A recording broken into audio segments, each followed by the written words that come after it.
dog.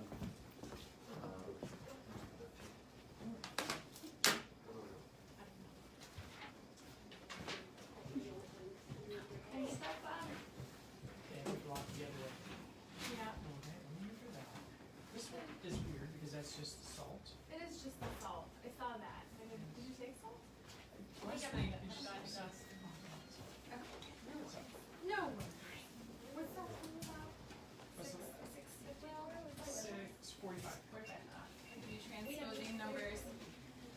For shame. Hi. How are you? Oh, I'll bring you a chair. Okay.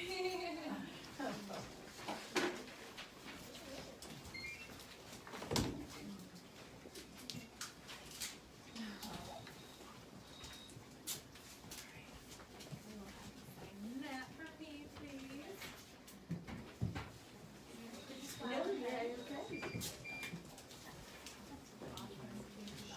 Yes, have a great evening. See you next.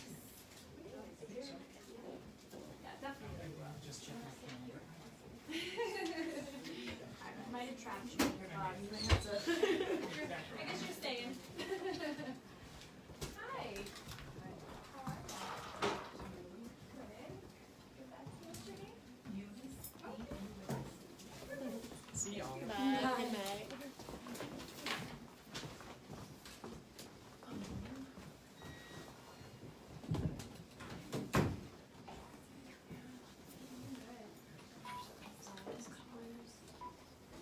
You got it, Shauna? Yeah. Yay. We'll duct Thank you for tape doing it. that.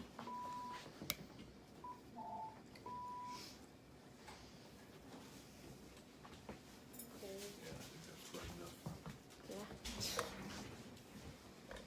Just turn it off a second. Where is the light? It's back. Yeah. I'm So blind. look at the difference. That looks a little dark. Yeah. Go ahead and turn it on. Turn it on. I'm like, I'm blind from looking at it. I can't see anything. I know. Brightens up a little bit. All right.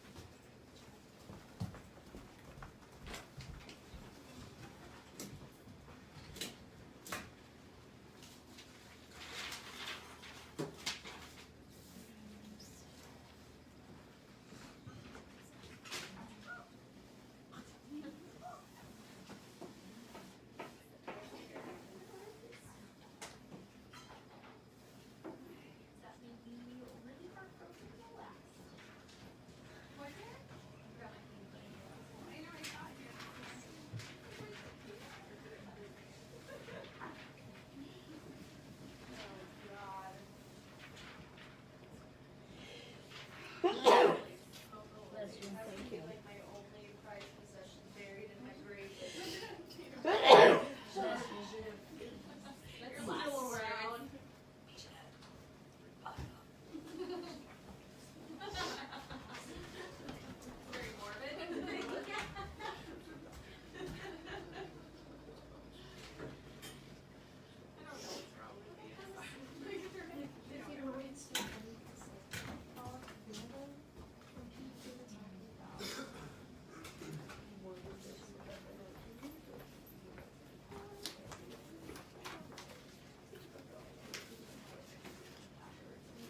finish up. Don't worry, we can finish those later on if you guys need to. It's some fun stuff to go through.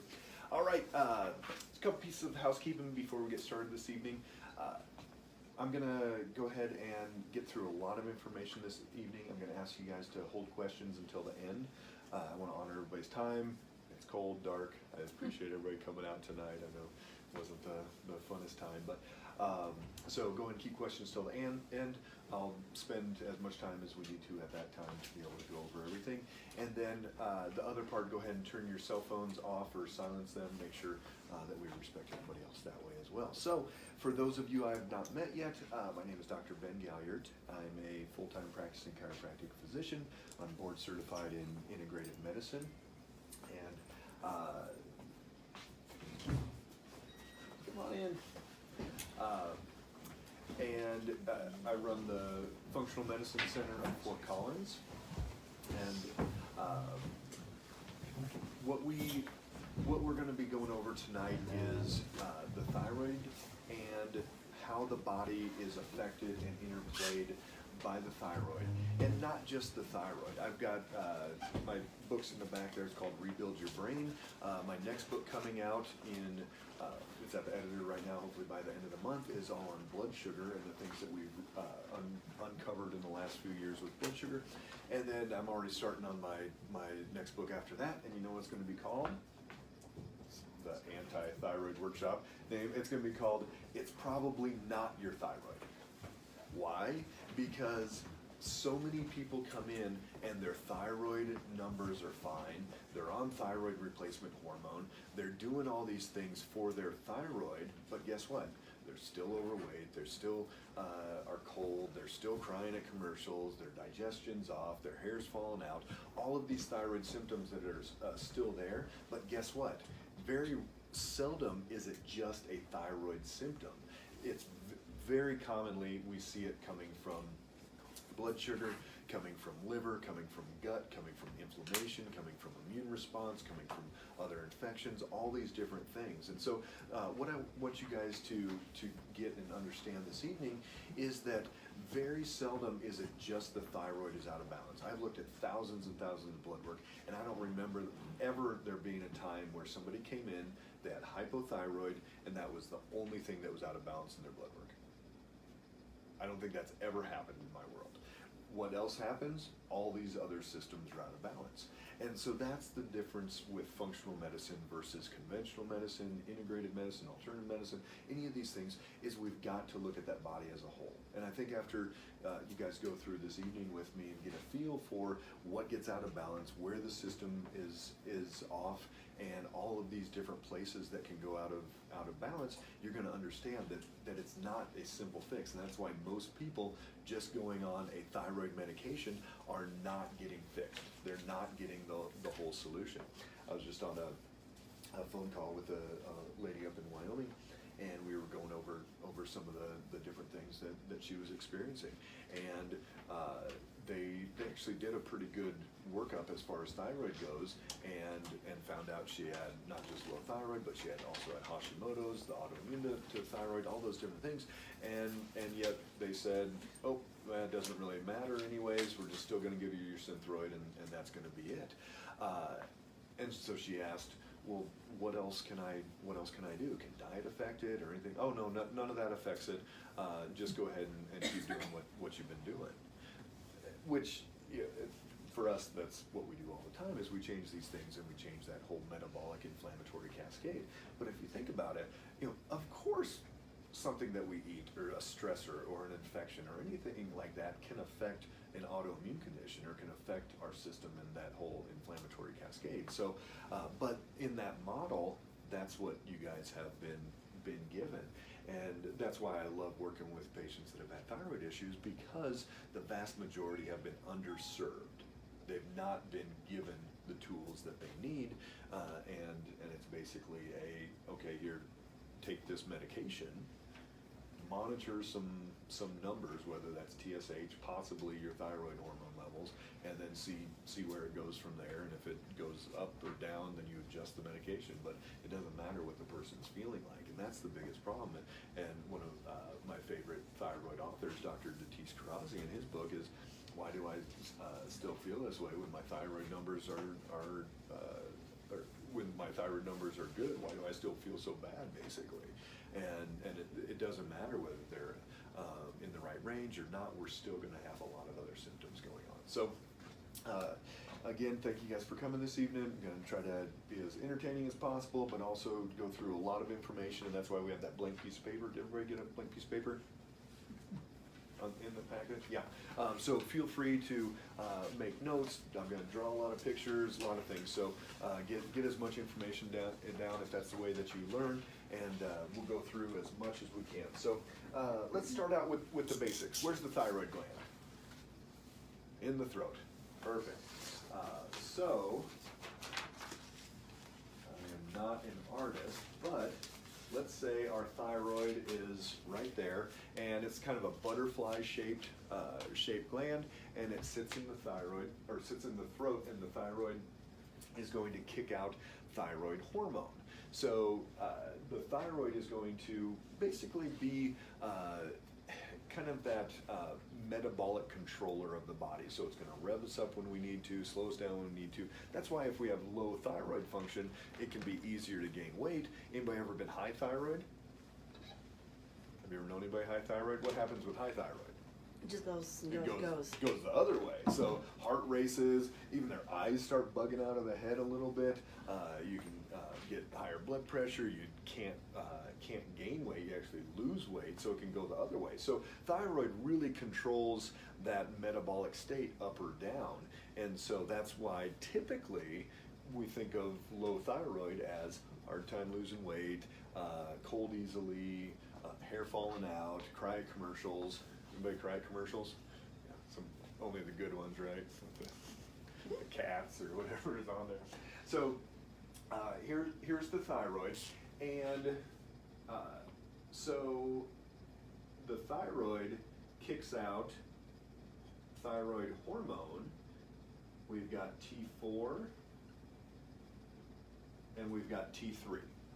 So those are the two thyroid hormones. Anyone ever had their thyroid hormones tested in addition to the TSH? So 93% of thyroid hormone coming out of the thyroid is T4, and 7% of thyroid hormone coming out of the thyroid is T3, and that'll be important for us in a second. The pituitary gland, so the pituitary gland is kind of sitting back in India that they talk about the third eye. So it sits from here to here if you draw a straight line. And guess what? That's pretty protected, right? It's like probably one of the most protected places in the body, about as deep in the skull as you can get. They call the pituitary the master gland of the body. It tells a lot of things what to do. Tonight we're going to be talking especially about what it tells the thyroid to do. So the pituitary tells the thyroid what to do via what hormone? FSH? TSH. So this is where a lot of people are surprised. TSH is thyroid stimulating hormone. How many people thought TSH was a thyroid hormone? It's okay. You've seen TSH before in your blood work? Mm-hmm. Most people think TSH is a thyroid hormone, but TSH is a pituitary hormone telling the thyroid what to do. And this is a very, very important thought to get your head wrapped around, because a lot of doctors are going to be adjusting your thyroid medication based on TSH. So TSH goes up, it's inverse, meaning that it's opposite of what's happening in the thyroid. So that's why if TSH goes up, they give you more thyroid hormone, right? If TSH goes down, they give you less. Because basically, the pituitary is the jockey, TSH is the whip, and the thyroid is the horse. So if the horse isn't running fast enough, if it's losing the race, what's that jockey going to do? It's going to whip the horse to go faster. So TSH will go up. And then what happens when that horse is going too fast, and it knows it's not, the jockey knows it's not going to be able to maintain that speed around the last curve, it's going to lay off a little bit and let it slow down a little bit. So then TSH will go down. So I'm going to show you in a few minutes here why just basing dosage off of a TSH is totally not appropriate as far as understanding the entire system there. In the traditional medical model, that happens all the time, and people will base their dosage higher or low. But really, it's like the tail of the dog is whapping this way, whapping that way, and you're trying to chase the tail versus grab the collar and be like, okay, I don't care what that tail does, we're gonna get control of that dog. So just basing our decisions on medication dosage off of what TSH is doing would be maddening. And I always say that being an endocrinologist, anybody ever been to an endocrinologist? Bless their heart, they work hard, but it must be the worst job ever. Why? Because how many times have you gone in and they say, oh, your numbers aren't bad, or oh, we don't gonna change anything, and you still feel yucky, right? You're not doing as well as you should. That's because, again, they're going off whatever these numbers are doing, and really they have one tool in the toolbox for thyroid, right? Give you the medication, and that's it. And so how frustrating must that be? The majority of their patients, women, thyroid issues, they're tired, they can't lose weight, they're having digestion issues, whatever it is, and that's all they hear all day long. And all they can do is change the prescription level. So I kind of feel sorry for them, and I'm glad I'm not an endocrinologist. And again, in that model, that's all they can do, because standard of care is Synthroid, levothyroxine. Maybe if you go to an alternative DOMD, whatever, they'll give you what? Armor, Nature-Throid, West-Throid, you may have heard of those? What are those coming from? Pig thyroid. So, and we'll get into what the different T3, T4, and all that are with those different medications. But Armor, Nature-Throid, West-Throid are pig thyroid, and it actually breaks down, goes into our body, and we utilize it as T3 and T4. That's pretty interesting, isn't it? So what happens the next time you eat bacon or get a big old pork butt? Where does that go? Yeah, think about that. So for me, it doesn't really matter which medication somebody's taking, as long as they're actually feeling better and improving. And we'll go through some of that in a few minutes here. So getting back to the pituitary and why this is such an important concept to get. So you said, what was the hormone that you said? FSH. FSH. Mm-hmm. What's FSH? Follicle stimulating hormone. Follicle stimulating hormone. And so we have FSH, follicle stimulating hormone, and LH, luteinizing hormone. What do those tell the body to do? What hormones are those working on? Estrogen and progesterone.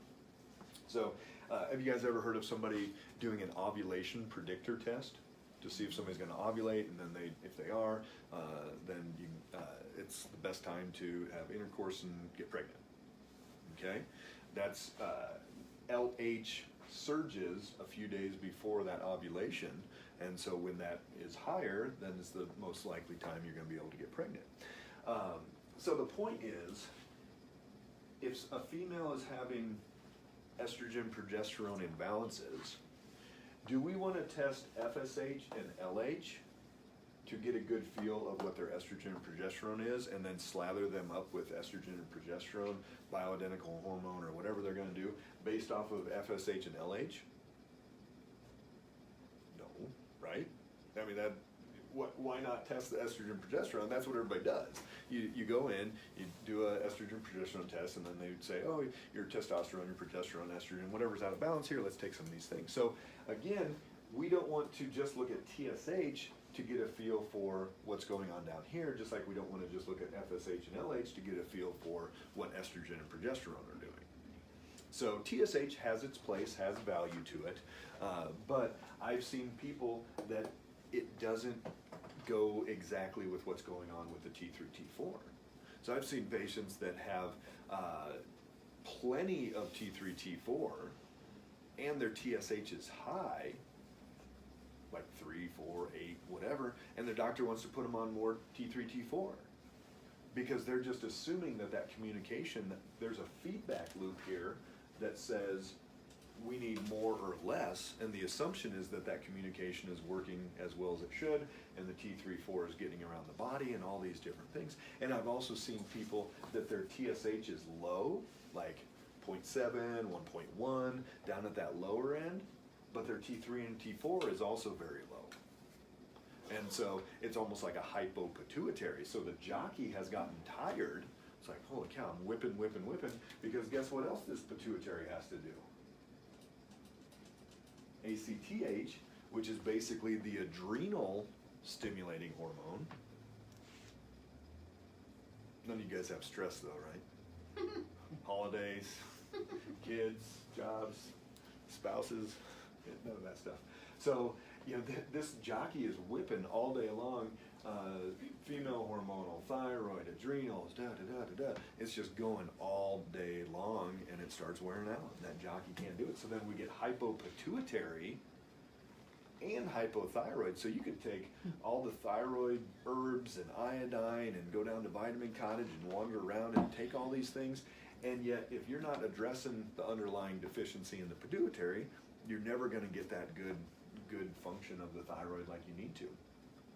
So that's a lot of the stimulation communication things that we're looking at. The thyroid is going to basically do what it's told to, and occasionally there's actually deficiencies in the thyroid, and we're going to go through some of these here in a second where we start seeing some of these deficiencies. Actually, let me do this one first. So the next step is, this is a bus if you couldn't tell. So the T3 and T4 get on the bus, and that bus is going to take thyroid around the body. It's going to take it places like the liver, it's going to take it through the gut, and ultimately we're going to get it down to the cell, and that's where it's going to control our metabolism and give us energy and all those different things. So why would we want to take thyroid hormone to the liver and go through the gut? Well, this is where we get conversion. So T3 is going to be the active form of thyroid. And this is important because once we hear where synthroid, levothyroxine, all these things are coming from, it's going to be important that we know that we need that T3. So T4 gets converted over into free T3 because 93% of the thyroid hormone that comes out is T4.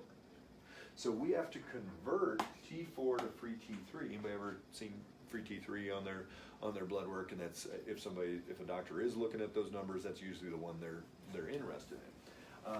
So about 60% of that conversion takes place in the liver, about 20% of that takes place in the gut, and then ultimately we get down to the cell with that conversion. So this is important because as we start looking at specific numbers, then we can see sometimes people have more T4, less T4, more T3, less T3, and we can see these ratios and imbalances that take place, and then we can see, oh, somebody's liver enzymes are high, and we have plenty of T4, but we don't have enough T3, maybe we're not converting as well as we should. So let's take a step back.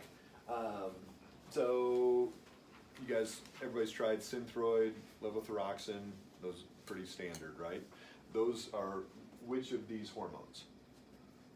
The T3. What was that? T3.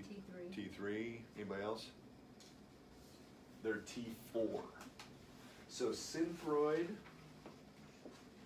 and levothyroxine are T4, okay? Only T4.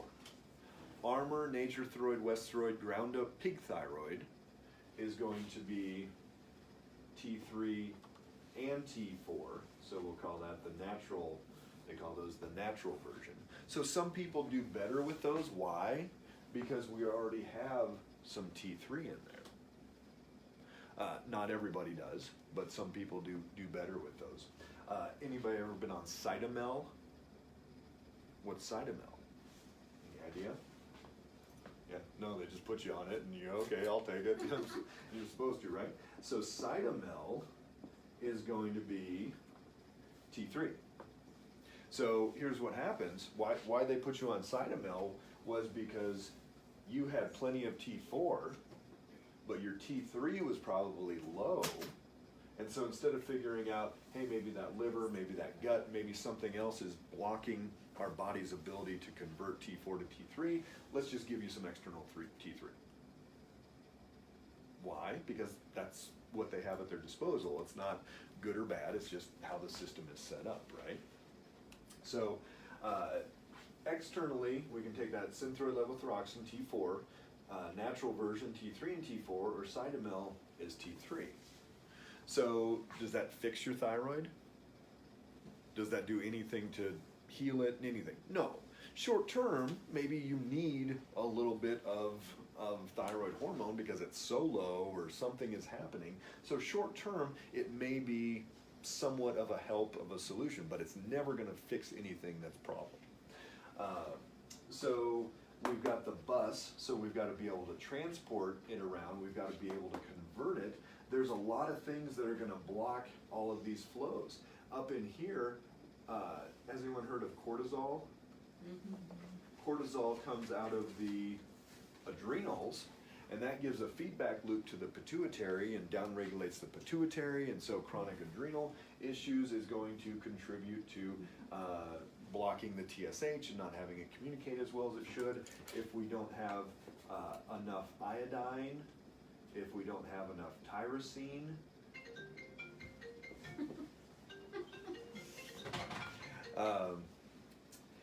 then we're not going to be able to have the building blocks for the T3, T4. If the liver doesn't, many patients we see have high liver enzymes, and their liver is working overtime for various reasons. We're going to go through gut and what can happen in the gut here in a little bit, and almost every patient we work on, we have to do some work in the digestive tract. And so a lot of people are like, oh, I have slow digestion, it must be thyroid, right? That you read that on the blog or in the symptom survey. You know, I don't go as much as I should, so we just think, oh, it's thyroid if we take enough thyroid hormone. But I see so many patients that come in and their T3 and T4 is plenty high, if not at the high end. And guess what? If you double this, triple that, it's not like all of a sudden we're going to find that perfect dosage. And that's, again, that's the expectation when somebody goes to an endocrinologist. You expect them what? I mean, they're the experts, right? You know, so let's go to that endocrinologist, and you're going to know exactly what type of thyroid hormone and how much to give me, and you got the secret sauce. Guess what? There ain't no secret sauce as far as thyroid hormone goes. It's all a crapshoot, and you retest and you have to adjust it, and again and again and again. And especially when we get into the next step of talking about Hashimoto's, why it'll never be accurate. So we've got under conversion that can take place here, liver, gut, homocysteine is going to inhibit. Anybody heard of homocysteine? It's an inflammatory marker, potential cardiovascular disease, a lot of different things, but homocysteine is going to impair the ability to get to the cell. There's over 24 different spots along this path that we can inhibit us from getting T3, T4 to our cellular level. So what does that tell us? Just by taking this external thyroid is a minuscule part of this whole path, and it's not going to be this whole, oh, thank God I got my T3 and T4 numbers exactly where I want them to be, and now I'm fixed. Maybe that happens. I don't see those people here. Maybe they're out there somewhere, but that rarely happens. You know, some people feel a little bit better when they take a medication, but most of the time they're missing so many of these other places, and that's again why we say, hey, guess what? It's probably not your thyroid. You know, occasionally, yes, the thyroid's a little bit underproducing, and somebody will take some iodine, and guess what? I'm lost 20 pounds, and my thyroid's working better, and everything's great. Doesn't happen very often, but you know, that's, if you wander around, you ever going to Vitamin Cottage or Natural Grocers now, with like 25 aisles in there, and you're like wandering around like this, like what thyroid supplement should I take? But I almost guarantee every single one of you, there's not a thyroid magic juju berry supplement, stimulant, whatever out there that is going to fix what's going on in your body. That's the functional medicine approach, is taking that step back, looking at that body as a whole, and figuring out where all those imbalances are and going from there. So before I jump on to the next phase, any questions on kind of the path going on here? Does that make sense to most people? I've got to get a little bit technical there, but hopefully not too much that it's beyond most people. So basically, there's very specific things that's happening in everybody, but if there's inhibited activity at any of these places, we've got to figure those out and go through and fix that. So then we get into what the research shows: 80 to 90% of women, their low thyroid is actually Hashimoto's. Who's had their Hashimoto's test done? You guys did?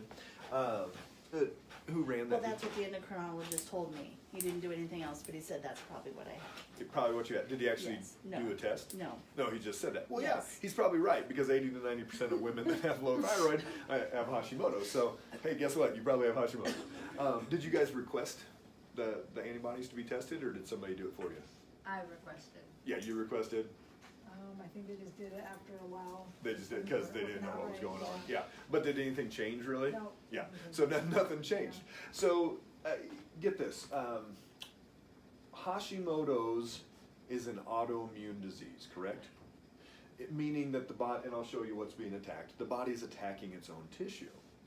So when we start thinking about that, there's got to be something we can do, right? But why did they just keep giving you Synthroid, levothyroxine, whatever it was? Well, what's the solution for autoimmune in the traditional medical model? Anybody? Drugs. Yeah, drugs. What kind? Name them. Prednisone. Anybody ever been on that? Yep. Steroids or? Steroids, prednisone. You want to go on that? Say no. Anybody watch TV? Have you seen the Humira commercials? Yeah. Humira. What's Humira? An autoimmune drug? How much is Humira a month? $10,000. $120,000 a year. Low dose chemo, they treat autoimmune with that. You know, so that's why nothing changed when you got diagnosed with Hashimoto's, because the cure would be worse than the disease. So thank God you didn't go on any of those drugs when they found out you had Hashimoto's, because that would be worse than having Hashimoto's. Here's the major concern for me though: if somebody has one autoimmune condition, they've got multiple. Way more than not. And that could be all the way from just, you know, your body's attacking the little follicle around your nail to MS, rheumatoid arthritis, all these things. One of the main reasons I got down this path that I did and do what I do is because of autoimmune. And you guys may have read my story online, but when I was a junior in high school, I was playing football, and after the game, people came up to me and said, "Hey, what happened to your mom? She collapsed. Is she okay?" And I'm like, "I don't know. I was out on the field. I didn't know what was going on." Went down the path over the rest of that year. She ended up having to go on disability. They found out she had MS, autoimmune to the myelin sheath. So is that a nerve disease? No, it's an autoimmune disease. Just like is Hashimoto's a thyroid disease? No, it's an autoimmune disease. So she got diagnosed with MS. This was back in the 90s, and they put her on all the drugs. I went off to college. When I'd come home, my dad would have to wheel her down in a wheelchair because she couldn't walk that far. That's when you used to be able to pick people up at the gate. At Walmart, she'd have to use her little go-kart thing to zip around. And probably 3 years of her life she doesn't remember because of being on all the medications, and was just so loopy, so doped up. When I was in school, she ended up finding an amazing doc that worked with her probably 2 years through the whole process of weaning her off medications, getting her to a point where she finally went back to her neurologist. And what happened? What do they see on the MRI in the neurology world for MS? Plaques. Have you heard of that? Yeah. So last MRI she had got no more plaquing. She's now 75 years old. She does granny boot camp 2-3 times a week. My dad sent me pictures last year. They go down in the winter to Arkansas, and she was dragging this tire at granny boot camp. She decorates the office. She goes fishing in Alaska. I've got 4 boys. She babysits them. She no longer has MS. So can the body heal? Heck yeah. And those things don't scare me anymore. We have patients with lupus. We have patients with many types of autoimmune conditions, and we can reverse that. I've got a patient that she moved up here last year. She had, by the time she was 27, she had shingles 12 times. Almost complete paralysis of one of her legs. She was basically walking with 2 canes, and down there they said, maybe you've got MS. It can't be shingles that many times, even though full on shingle reactions. And they wanted to put her on a morphine drip for the pain every day, and that was going to be the rest of her life. She moved up here, and we started working with her over a year ago. She's now the lead musician at one of the churches in town at Mill City, teaches my 4 boys music. She's made dramatic impact on people's lives. We just did a video today, and she was actually jumping. She's walking without a cane now. Shingles instead of every few weeks coming on, every 3 months or so. She hasn't had a flare to where it's destroyed anything in months and months and months. And her goal is to go skiing this winter, and we're gonna take her up a 14er in the summer. So those are the things that we see. So if we can help that, okay, let's downregulate some inflammatory activity of the thyroid. Not a big deal.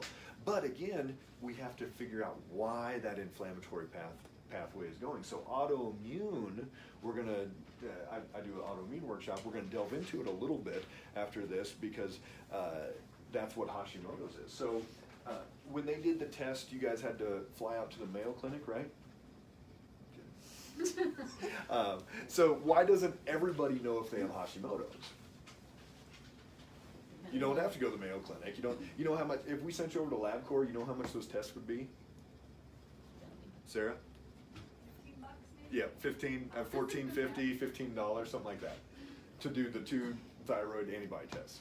I was thinking everybody should know. Wouldn't you want to know if you haven't had it tested? Wouldn't you want to know if you've got an autoimmune condition, like for real, and not just him saying probably? So we've got antibodies is a natural part of the immune system, and this is what we look for: thyroid antibodies with Hashimoto's. So antibodies is a natural part of the immune system. What do antibodies do? Antibodies don't attack. Antibodies are going to target.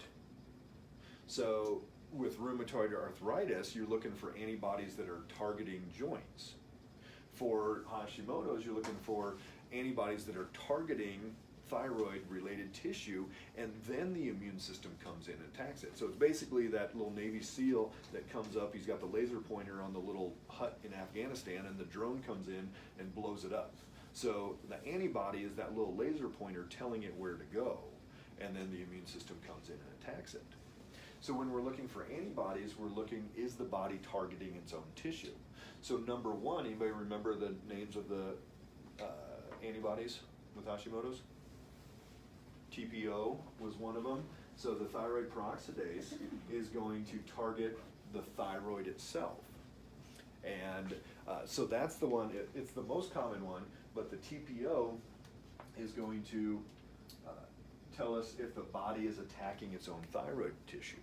If it is, then usually these numbers are a little bit lower, because unless you're taking external thyroid. And the thing is that we'll never know how much destruction has actually taken place to that thyroid itself. And there are a lot of things that we can do to help it heal. The research has shown the cold laser can regenerate. A lot of different things can help that repair in there. But for some people, that's why they may never totally be able to go off thyroid medication, because they've destroyed enough thyroid tissue that they're not able to produce enough. So that's one of the antibodies. But guess where the other antibody goes? To the bus, the thyroglobulin. So the bus is going to transport the T3, T4 around the body. But this is the really tricky one, because if the bus is broken down, you can be taking 10 times as much Synthroid as you are. You can be producing enough thyroid, but you're not transporting it around. So these are the two places that can be attacked with Hashimoto's. And is it important to know the difference? Yeah, because we're going to need to do things differently based on that. If you've got plenty of thyroid hormone, then just because you've got antibody here doesn't mean you need more hormone there, and vice versa. But that also means if this bus is broken down, there's still some getting transported. So even over here at all these other levels, it better be working almost perfectly, because that deficiency from here, we can make up for it other places. So it's not just about, oh wow, I'm screwed now because I can't produce enough, or I can't transport enough thyroid hormone. That's not the case. We can make all these other systems make up for it. I kind of think about, anybody ever had like a pinched nerve and their fingers go numb, anything like that? It's not, some people think it's just in the neck. Some people, oh, it's carpal tunnel, whatever. But it can be all these places. It can be in the spine. It can be your neck muscles, your SCM. It can be the collarbones off. It has to go under there. The pec muscle, it has to go under there. It can be pinching in here. The forearm can be too tight, that carpal tunnel. So it's all these places. And if it's 3% all the way along, it's going to get numb by the time there. But you fix 2 or 3 of those, that nerve sensation can come back in there. So that's why a lot of times the carpal tunnel surgeries don't really do much, is because it's still being affected other places. Same thing here. It's not just as simple as saying, okay, let's get more thyroid hormone in, or let's stop the Hashimoto's. We still have to affect all these other places going along. So remember, a lot of people have Hashimoto's, and if they do, it's an autoimmune condition, and they don't have hypothyroid. They've got autoimmune that's affecting the thyroid, and they may have low thyroid hormone levels, but it's not the thyroid itself, it's all of these other things that are affecting it. So, any questions on that before I erase? Okay. So I want to go spend the next 10-15 minutes going into some of the things we think about with autoimmune. And again, it really doesn't matter whether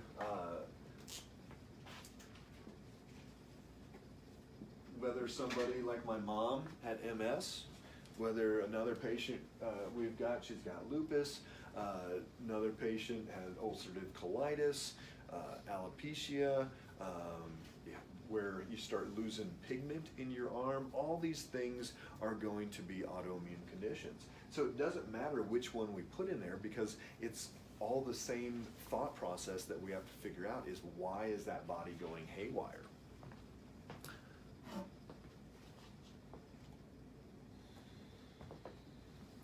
And there's specific things that we look at, but here's the really important part. If you ever walk into somebody's office and they say, I have a Hashimoto's protocol, get up and walk out. Why?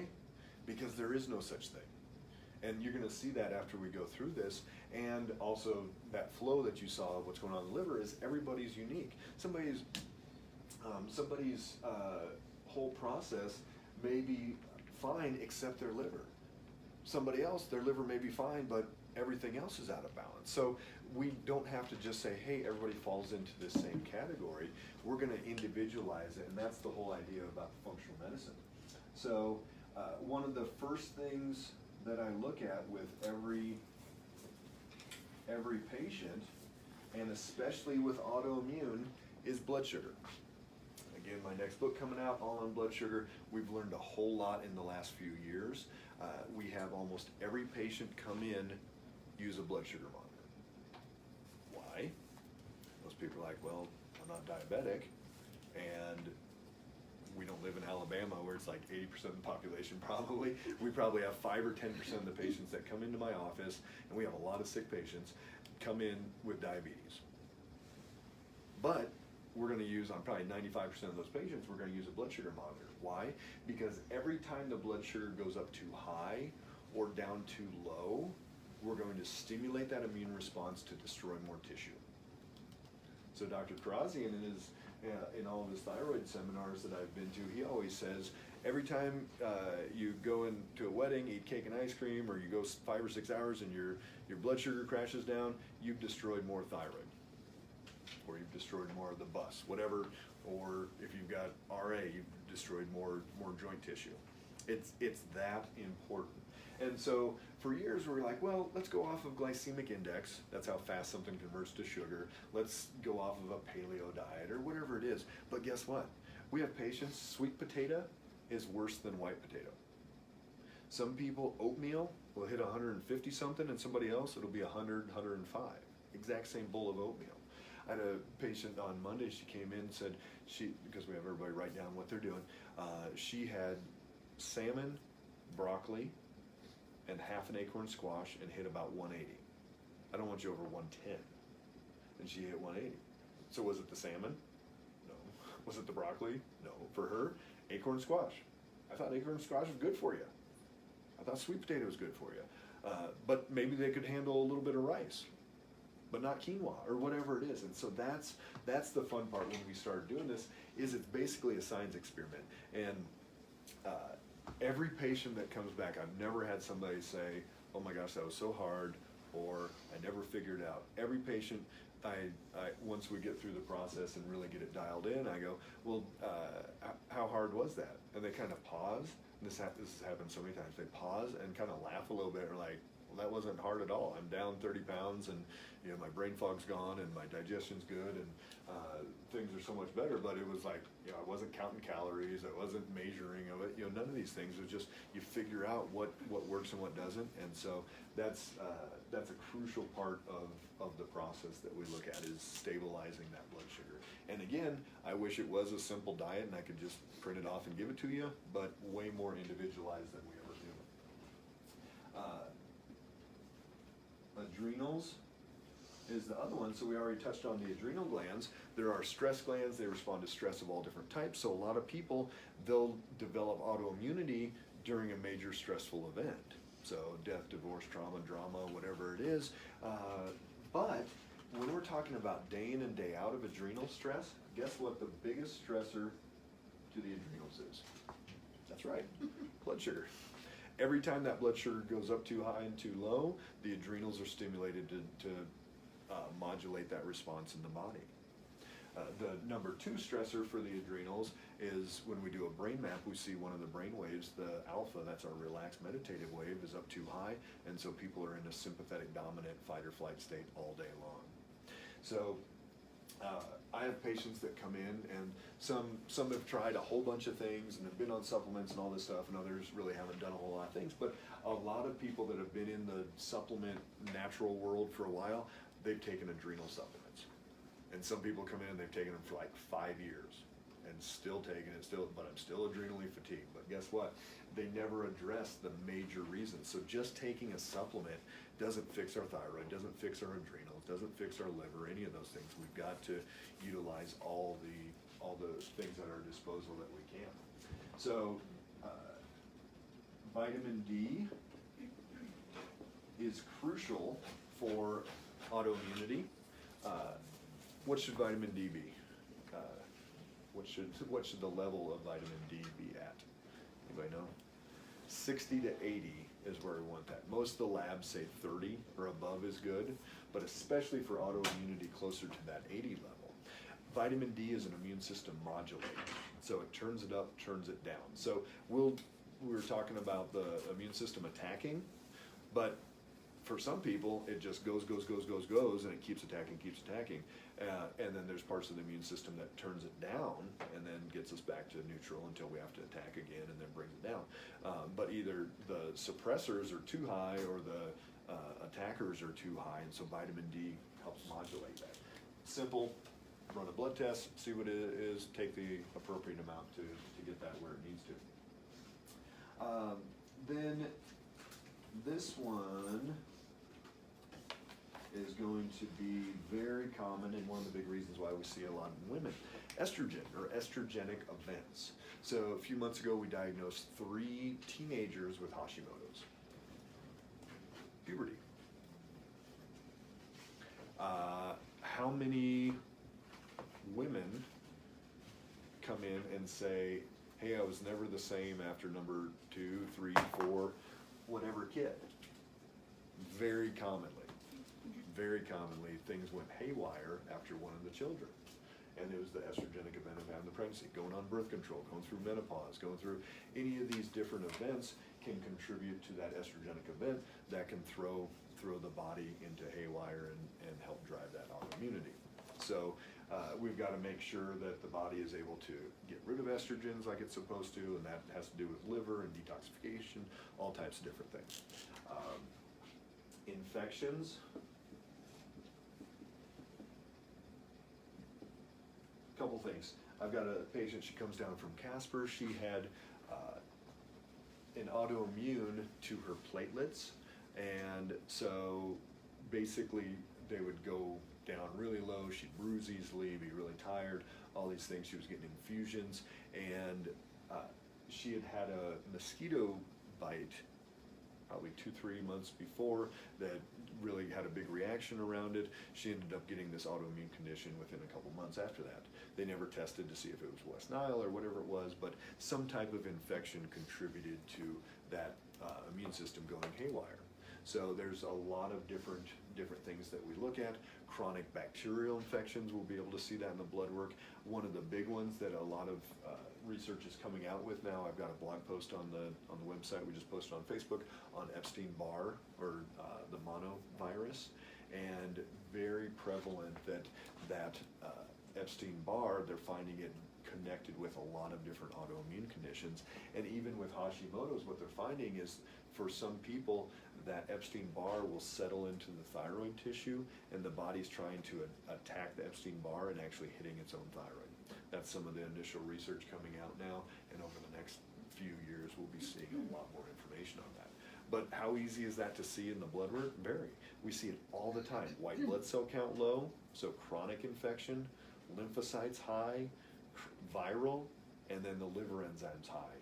And it's very, very common. We see those patterns, and we know that we've got to dig deeper than just, oh, let's give you thyroid, magic juju, berry, whatever. You know, again, all these other things, especially if there's Hashimoto's, it's way more than just the magic, natural, synthetic, whatever we can do.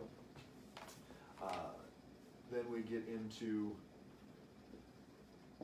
this one's a little bit more complicated, but we call that leaky gut. And leaky gut sounds like a kind of a new age term there, but it basically 2 ways that we get the small intestine to not be the barrier that we want it to be. So our digestive tract is still the outside of our body. So remember when we were kids, they had those balloons with liquid in them, and you could squeeze it like that and go like bloop, and it just you keep squeezing itself around. So if I took Sarah and I squeezed her really hard and her innards came out, run, shut the door. The skin would go inside, and then the intestines would come outside, and it'd still be the outside of the body, and we would just squeeze through that way. It's a continuous loop that way. The gut is a barrier system that is designed to let things in when it's supposed to and keep things out when we don't want them in. One of the things that can happen is that small intestine lining specifically, which absorbs a lot of our nutrients, can get damaged. NSAIDs, ibuprofen, Tylenol, aspirin, all of that. We lose 1 cc, a cubic centimeter of blood for every aspirin that we take. That's why they do like coated ones and all of that, because we lose. There's over 16,000 people a year die from NSAID gut bleeding. You know how many people died from romaine lettuce? Remember that a couple weeks ago? How many people died? 0. How many people actually got sick in the US and Canada? 65. You know, and we're, you know, they spent billions of dollars, threw away all the lettuce. Okay, yeah, it's not fun to get E. coli and all those things. And yet, you know, is there like this massive march on Washington that over 16,000 people a year die from taking NSAIDs and they get gut bleeding? So I digress. But that gut lining can get damaged. Antibiotics, NSAIDs, stress, gut infections like yeast overgrowth, parasites, all these different things where there's actual damage to that. One of the big ones, there's a lot of research out now, is glyphosate, which is found in Roundup. So the problem with genetically modified foods isn't genetically modifying the food. I think we won't know about that for centuries probably, but the actual, what they spray on it, and the glyphosate in Roundup actually causes damage to the small intestine lining. Very similar to if somebody has celiac disease. Everybody's heard of celiac. It's like the full-blown gluten autoimmune that's attacking the gut lining. It mimics that very well. I've known multiple farmers that raise pigs, and they the pigs that they raise now, they can't even make sausage out of that intestine. It's so perforated. So that's, you know, is it to that extreme inside of us? I don't know, but we know that the pig, obviously, we can eat the pig thyroid and we turn into thyroid. So we're very similar to pigs in a lot of regards. And so, you know, how important is it to eat organic food, not just because we're hippies and live in Fort Collins and want to eat organic food, because what is being sprayed on there stays on those, and even some foods that aren't genetically modified, like wheat, they spray a couple weeks before harvesting to kind of knock down all the other weeds and everything else, and then harvest it, so it's still getting sprayed. So there's a lot of different things that can contribute to that irritated gut lining. And then we also have what are called the tight junctions in between the finger-like projections, and that lets in food, different things, even infections at different times. It'll open up, and the thought is just like if you're nursing a baby and the baby's got an infection, the mom will make antibodies for that and create immune response, and that'll get into the baby as well and fight off infection for the baby. So that happens in our digestive tract. So we let an infection in short term, 3 or 4 hours, they open up, and then we create an immune response, and then we can deal with it. What happens in a chronic inflammatory state, somebody that lives in a moldy house, somebody that has Lyme disease, somebody that has chronic stress, all these things that we have in our modern society, is those tight junctions open up and are open almost all the time, and so we're letting all of these infections, inflammatory producers into our bloodstream and attacking our system and just causing lots of stress there. So you know, a lot of people, leaky gut sounds kind of wooey, but there's very specific things that can contribute to that. I could keep drawing circles and circles and circles off here, and I usually spend an entire seminar going over that. I could spend an entire weekend seminar going all over these things. BPA, the plastic and the liners and the cans, and all these different things can contribute to stimulating that autoimmune reaction. But the big thing I want you guys to get is there's very specific reasons why your body's going haywire. So whether that's Hashimotos, whether that is just straight up low thyroid, whether that's under conversion, whether that's hypopituitary, whatever it is, and some people may have all of those, some people may only have one, we've got to take that step back. We've got to look at that body as a whole, and unfortunately it's way more complicated than it should be, and yet it is what it is. It's not fair, it's not right, and yet the great part is that we have answers and we have solutions, and we change people's lives every single day, and we get to see those miracles. The place that we start for me is to get that big picture. Some people, like an endocrinologist or different places, are going to specialize in certain conditions. I specialize in the body. I'm a generalist. A lot of people don't like to hear the term generalist because, well, you got to specialize. And you know, after you see all this, how could you? What would I want to specialize in? I'd be a liver expert, you know, and just focus on that and fix people? Maybe a few, but I'd be missing everything else. Or, hey, I optimize people's vitamin D. That's my specialty. You know, that's not gonna fix people's issues. So it's that comprehensive approach. We take people by the hand and we look back and like, oh, what changed? And it was those 20 different things that we addressed, changed, corrected, and now you're down 30 pounds. Now your energy's back. Now your brain's better. You're sleeping better. Anxiety's going down. Depression's coming up. Whatever's going on, the digestion's coming to good range. Whatever's out of balance starts shifting, and even in the first 30 days, almost every single person we work with, there's significant change that's taking place, and they're down weight. Did I tell you about the guy that was on the diabetes medication? I didn't tell you that one yet. So we just saw him yesterday. We're working on him and his wife. They're 7 weeks into the process. He was on 3 diabetes medications. Even one was an injection, and he was still. Anybody know what hemoglobin A1C is? That's the average of the last 3 months of your blood sugar. It's a diabetes marker. He was still, even on those 3 medications, he was 6.3. He'd been up over 7 before. Last week, he had a fasting glucose of 72, which anything under 80, 85 is getting low. So he said, heck with that. He went off his medications. I'm like, you may want to check with that, because I didn't know which he was taking and how fast to go off or whatever, and he just went off all of them. Even a week later, he's still in between 80 and 115 every time we have him test. He is no longer diabetic in 7 weeks. Another lady, she was 7.7 on hemoglobin A1C. In 3 months, she was down to 5.7, and she'd been on metformin for years, which is a diabetes drug. We've never failed to reverse somebody's diabetes if they do what we need them to do. And there's no supplement we gave them. There's no cinnamon or whatever is the latest and greatest that people are taking for that. So that's why I'm excited to get my blood sugar book out there, because the things that we've learned, it's pretty amazing. Just think about the money we're going to save the system on that one guy that was taking 3 drugs. He probably was going to lose a toe or a foot. They call Alzheimer's type 3 diabetes. He was probably going to have a heart attack.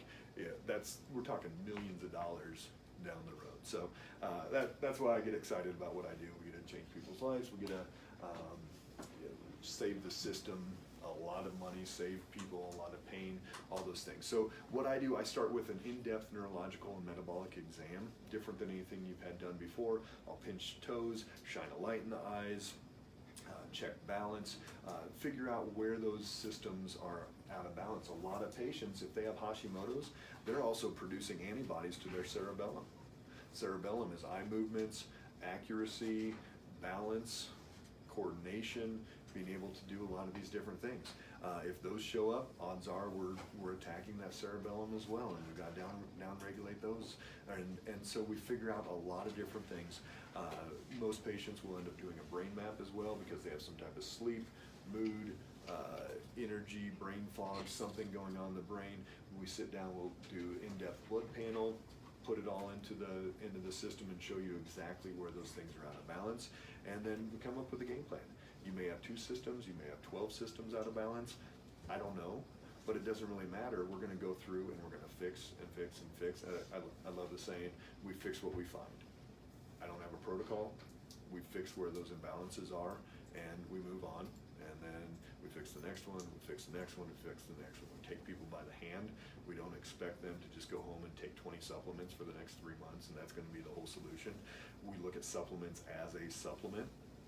It's an adjunct to what we're doing, and we'll do a few at a time, but it is not by any means the be-all and end-all. If that fixed it, people wander around Vitamin Cottage. People come in, they're taking this many different pills, and we actually save them money, because they're spending a lot of money on all those things.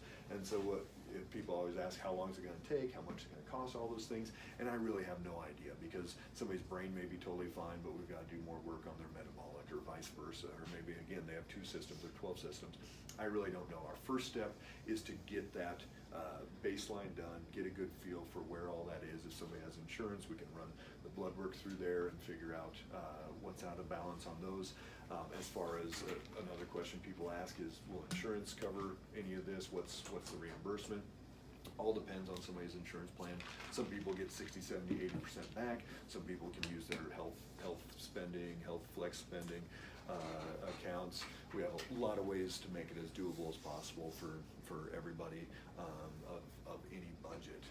So our number one goal is to change your vitality. If we can change your vitality, you're going to change the vitality of those around you, and that means we're going to change the world. So for that guy that's off the 3 medications and he's got energy and he's back to being able to play with his grandkids and enjoying life again, every person he comes in contact is going to have a different experience of him, and that's our goal, is to change you so that the world can change as well and you can get that life back. So we have any spots left before Christmas? We do. We've got a few there. Okay. So we've got a few new patient spots left. If any of this has sounded interesting to you guys tonight and you want to take some massive action and get your life back, that's definitely what we're here for. We leave that at, we're having it 97 tonight for the exam. So that's the exam. The brain map, sit down, go over the report of findings, over $600 of my time and all the testing and everything that we do. We'll do it for $97 tonight. You guys have already been educated on this. I can jump in way faster than somebody else that hasn't been to this type of talk before, and we can just get going ASAP. So that process, it's about 45 to 60-minute exam. We'll figure everything out. We'll sit down at another time and come up with that game plan. I'll let you know exactly if I can help you, what I think that's going to look like, and what it's going to entail to get you better. So if you guys have any other questions this evening, feel free to hang out, and I'll answer any of those, but I want to honor everybody's time and get you out of here on time tonight. So thank you guys for coming. If you have any other questions, let me know. Otherwise, you can see Sarah. She'll be over on this side. We can come around this way and get signed up for those. So all right, we'll see you guys. Thank you. I'll take one of those spots. I was doing Facebook Live, so that's what was going on over here. We've got a question. So rotate your. Yeah, we were doing Facebook Live as well. So yeah, wait for people that let's say 45. Just with the weather and everything, and we have a lot of patients in Nebraska and Wyoming.